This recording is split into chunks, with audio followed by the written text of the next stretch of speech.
এতিয়া এক্সাৰসাইজটো কৰি যাওঁ প্ৰথম আহি গ'ল আমাৰ এক্সাৰসাইজ 7.1 এক্সাৰসাইজ 7.1ত আমাৰ প্ৰথম কুৱেশ্যনটো দিয়া আছে কুৱেশ্যনটো তোমালোকে নিজে পঢ়ি ল'বা মই জাষ্ট এক্সপ্লেইন কৰি দিছোঁ কুৱেশ্যনটো আৰু তাৰ আগতে ডায়েগ্ৰামটো আঁকি লওঁ ডায়েগ্ৰামটো মই পেন দি আঁকিছোঁ ৰেড পেন দি আঁকিছোঁ কিন্তু এক্সামত তোমালোকে ডায়েগ্ৰামটো সদায় পেঞ্চিল দি আঁকিব লাগিব আৰু পেন দি আঁকিলে ডায়েগ্ৰামটো হয়তো বোৰ্ড এক্সামত মাৰ্ক কম হ'ব পাৰে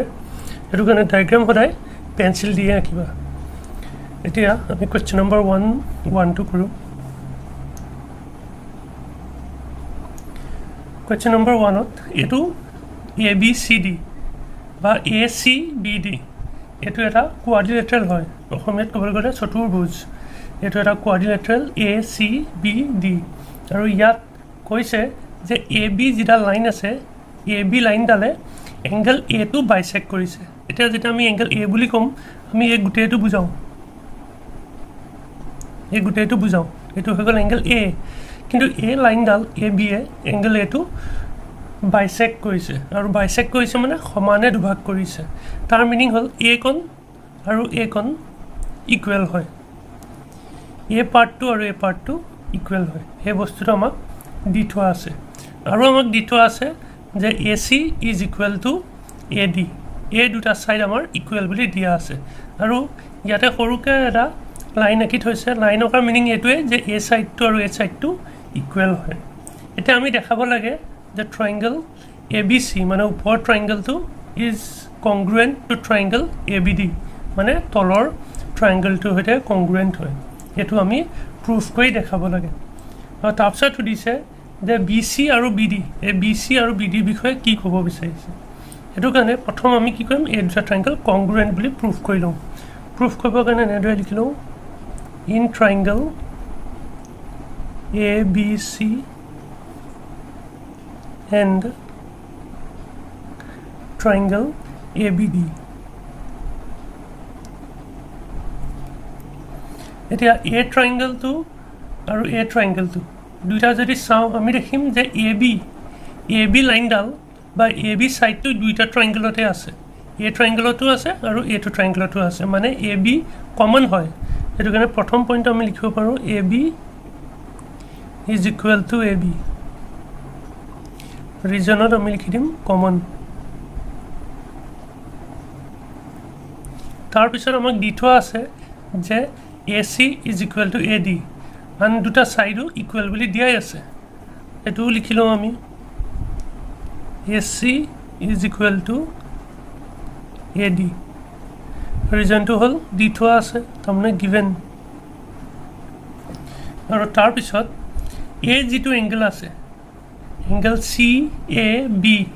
আৰু এংগল DAB এই দুটা ইকুৱেল হয় কিয় ইকুৱেল কাৰণ এংগল A2ৱে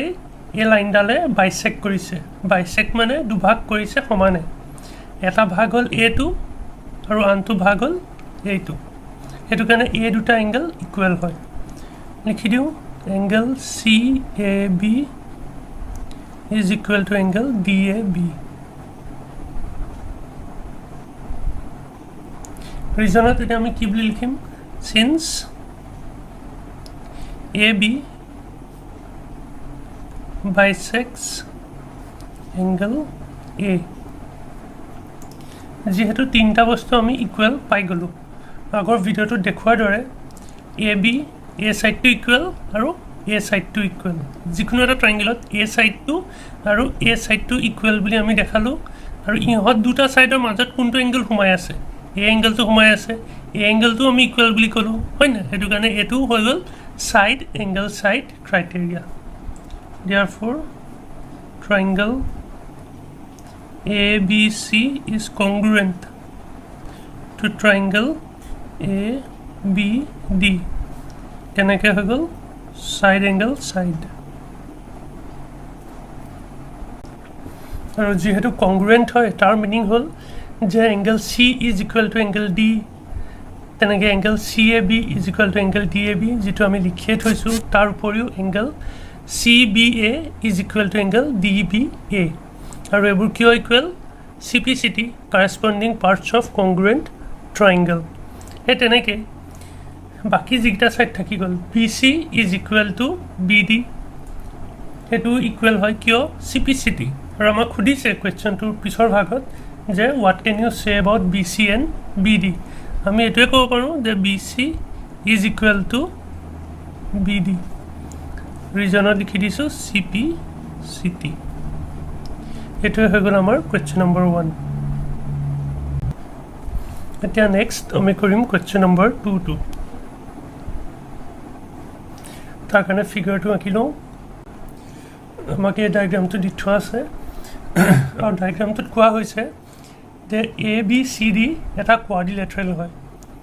অসমীয়াত ক'বলৈ গ'লে চতুৰ্ভুজ আৰু কোৱাড্ৰিলেটাৰেলৰ মিনিং কি যে এটা 4 সাইডেড ক্লোজড ফিগাৰ এইটো চাৰিটা সাইড থকা এটা ক্লোজড ফিগাৰ হয় আৰু এই কোৱাড্ৰিলেটাৰেলটোত AD মানে A সাইডটো ইকুৱেল হৈছে BC সেইটো কাৰণে এনেকৈ মন কৰিবা যে এটা দাগ দি থোৱা আছে দাগটো মিনিং এইটোৱে যে AD is equal to BC আৰু তাৰ উপৰি এংগল DAB মানে angle DAB is equal to angle CBA এইকেইটাও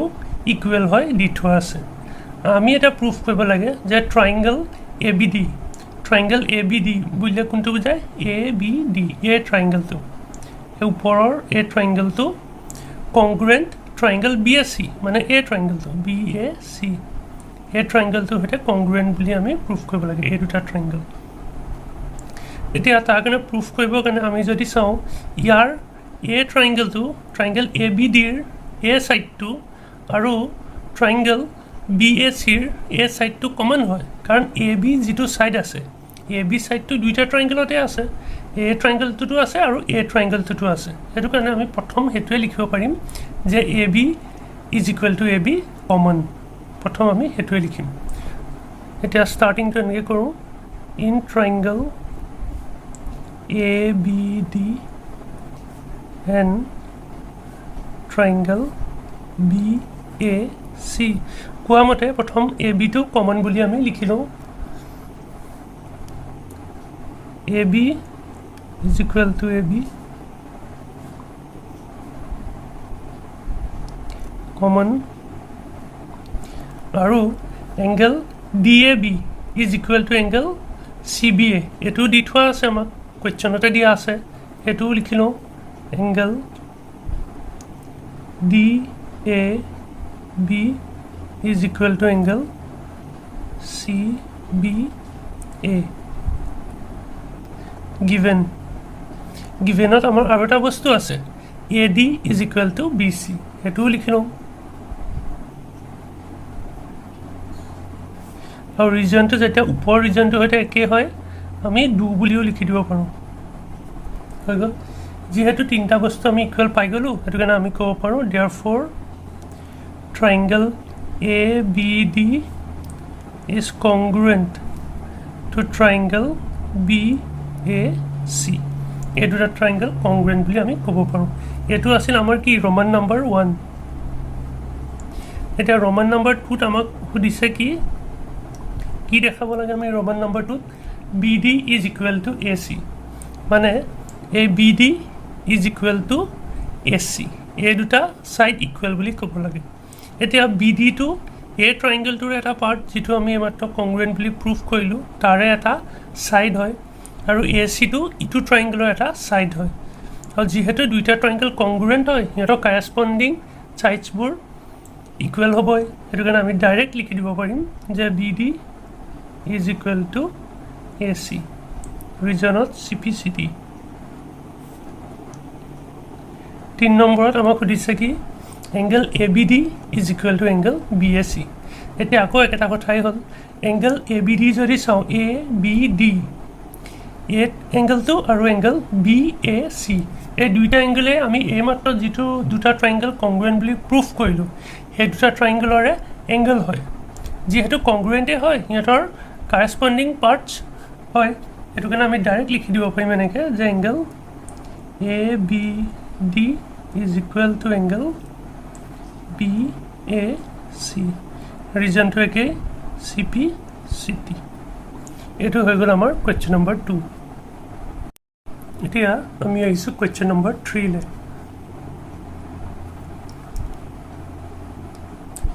question number 3 ডায়েগ্ৰামটো আঁকি লওঁ প্ৰথম কুৱেশ্যন নম্বৰ 3 আমাক কোৱা হৈছে যে AD আৰু BC দুডাল পাৰপেণ্ডিকুলাৰ অসমীয়াত পাৰপেণ্ডিকুলাৰটো লম্ব বুলি কয় কোনডাল লাইনৰ পাৰপেণ্ডিকুলাৰ AB লাইনৰ পাৰপেণ্ডিকুলাৰ মানে যিডাল লাইন AB আছে এই লাইন AB ডালৰ পৰা দুডাল পাৰপেণ্ডিকুলাৰ আছে এডাল হ'ল BC আৰু আনডাল হ'ল AD আৰু পাৰপেণ্ডিকুলাৰ থাকিলে এই এংগেলটো 90 ডিগ্ৰী হয় যেতিয়া দুডাল লাইন পাৰপেণ্ডিকুলাৰ হয় এই তাৰ ইণ্টাৰসেক্টিং যিটো মানে পইণ্ট অফ কণ্টেক্ট সেইখিনিত 90 ডিগ্ৰী এংগেল হয় এই তেনেকৈ এই লাইনডালৰ সৈতে AB লাইনৰ সৈতে ADও পাৰপেণ্ডিকুলাৰ তাৰমানে এই এংগেলটো হৈ গ'ল 90 ডিগ্ৰী এতিয়া তাৰপিছত কোৱা হৈছে যে আমি কি দেখাব লাগিব আমি এইটোৱে দেখাব লাগিব যে যিডাল লাইন CD আছে এই CD ডালে AB লাইনডালক বাইসেক্ট কৰিছে CD লাইনডালে AB লাইনক বাইসেক্ট কৰিছে বাইসেক্ট কৰা মানে সমানে দুভাগ কৰা ইকুৱেল হাফছত দুভাগ কৰা বুজায় তাৰ মিনিং এ যিটো পইণ্ট আছে এই পইণ্টটো মানে মিড পইণ্ট হয় O পইণ্টটো ABৰ মিড পইণ্ট হয় আমি এইটোৱে দেখাব লাগিব এতিয়া যে BO is equal two AO যদি সেইটো আমি দেখাই দিব পাৰোঁ তাৰ মানে আমাৰ প্ৰুভড হৈ গৈছে যে CDয়ে ABক বাইসেক্ট কৰিছে বুলি এতিয়া আমি কি কৰিম প্ৰথম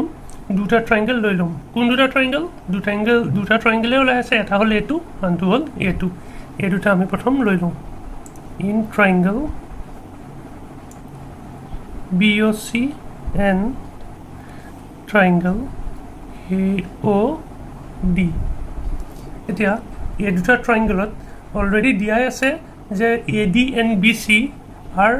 equal perpendicular মানে BC আৰু AD equal হয় প্ৰথম হেতুৱে লিখি লৈছো BC is equal to AD আৰু ইয়াৰ ৰিজনটো হৈ গ'ল given তাৰপিছত আমি যদি চাওঁ A ট্ৰায়াঙ্গেলটো A এংগেলটো হৈ গ'ল 90 ডিগ্ৰী আৰু A ট্ৰায়াঙ্গেলটোত A এংগেলটো হৈ গ'ল 90 degree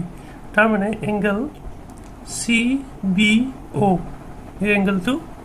is equal to angle DAO equal হয় কিয় ইকুৱেল কাৰণ দুইটাই 90 ডিগ্ৰী ৰিজনটো আমি কি বুলি লিখো এনেকুৱা হ'লে 90 ডিগ্ৰী ইচ আৰু তাৰপিছত যদি আমি চাওঁ ইয়াত যিটো এংগেল ফৰ্ম হৈছে AB আৰু CD দুডাল লাইন হয় ইয়াতে ইণ্টাৰসেক্ট কৰিছে যেতিয়া দুডাল লাইনে ইণ্টাৰসেক্ট কৰে তেতিয়া ইয়াত এংগেলটো আৰু ইয়াত থকা এংগেলটো ইকুৱেল হয় আৰু ইয়াক কোৱা হয় ভাৰ্টিকেলি অপজিট এংগেল দুডাল লাইনে ইণ্টাৰসেক্ট কৰে যেতিয়া অপজিট এংগেলকেইটাক আমি কওঁ ভাৰ্টিকেলি অপজিট এংগেল আৰু ভাৰ্টিকেলি অপজিট এংগেল সদায় ইকুৱেল হয় তাৰ অৰ্থত আমি এনেকৈ লিখিব পাৰোঁ যে এংগেল BOC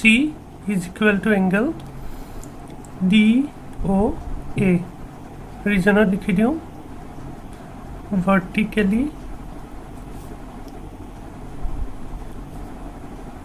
opposite angle যেহেতু আমি তিনটা বস্তু ইকুৱেল পাইছোঁ কি বস্তু কিটা ইকুৱেল পালোঁ A এংগেলটো ইকুৱেল পালোঁ A এংগেলটো ইকুৱেল পালোঁ আৰু যিটো সাইড ইকুৱেল পাইছোঁ সেইটো A সাইডটো নহয় ইয়াৰ বাহিৰত আছে সেই সাইডটো মানে A এংগেলটো আৰু A এংগেলটো আমি ইকুৱেল বুলি কৈছোঁ কিন্তু যিটো সাইড ইকুৱেল পাইছোঁ তাৰ লগত এই সাইডটো এই মাজৰ নহয় তাৰ বাহিৰত আছে যদি মাজত থাকিলেহেঁতেন তেতিয়া এইটো এংগেল সাইড এংগেল ক্ৰাইটেৰিয়াত কংগ্ৰুৱেণ্ট হ'লহেঁতেন কিন্তু যিহেতু এটা মাজত নাই বাহিৰত আছে তাৰ কাৰণে এংগেল সাইড ক্ৰাইটেৰিয়াত দুইটা ট্ৰায়াঙ্গেল কংগ্ৰুৱেণ্ট হৈছে সেইটো কাৰণে লিখি দিওঁ therefore triangle BOC is congruent to triangle AOD কেনেকৈ এংগেল সাইড ক্ৰাইটেৰিয়া আৰু যেহেতু দুটা ট্ৰায়াঙ্গেল কংগ্ৰুৱেণ্টে হয় তাৰ BO আৰু AO এই দুটা ট্ৰায়াঙ্গেলৰে সাইডছ হয় এই দুটা সাইডো ইকুৱেল হ'ব সেইটো কাৰণে আমি লিখিব পাৰোঁ BO is equal to AO ৰিজনটো হৈ গ'ল CPCT কাৰণ BO টো হ'ল A ট্ৰায়াঙ্গেলটোৰ এটা সাইড আৰু AO2 হৈ গ'ল A টু ট্ৰাইংগলৰ এটা ছাইড আৰু যিহেতু দুইটা ট্ৰাইংগল কংগ্ৰুৱেণ্ট হয় সিহঁতৰ কাৰেছপণ্ডিং ছাইডছবোৰ ইকুৱেল হয় সেইটো কাৰণে BO is equal two AO CPCD আৰু যিহেতু BO is equal two AO তাৰ মিনিং এইটোৱে যে CD লাইনডালে ABক বাইচেক্ট কৰিছে সেইটো কাৰণে আমি লাষ্টত লিখি দিব পাৰোঁ এনেকৈ হেন্স CD bisects AB.